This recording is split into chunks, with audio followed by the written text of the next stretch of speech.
When a worker needs time off work due to injury, we'll calculate how much to pay them in weekly compensation.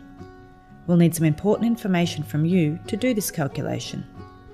You can upload your workers' earnings documents using our secure online service. We'll send an email with a link for you to upload this information.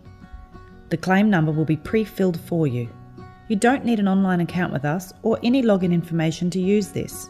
Or you can use WorkCover Connect, an online account which is included as part of your policy. You've got two options in here. From the home page, go to I Want To and click Submit Workers' Wage Payments. That will take you through to the online lodgement. Enter the claim number. If you'd like the claim number pre-filled for you, from the left-hand navigation, go to Claims, Claim List, click on Claim, Submit Workers' Wage Payments. Regardless of the way you submit the information, the requirements are the same and the wages submission screen looks the same. Most fields are mandatory.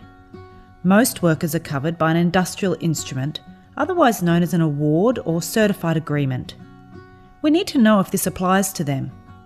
There are links to the Fair Work website if you're not sure.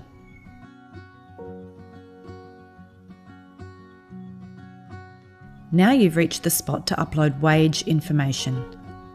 An itemised payroll report for each pay period for the 12 months before the date of injury is easiest to upload.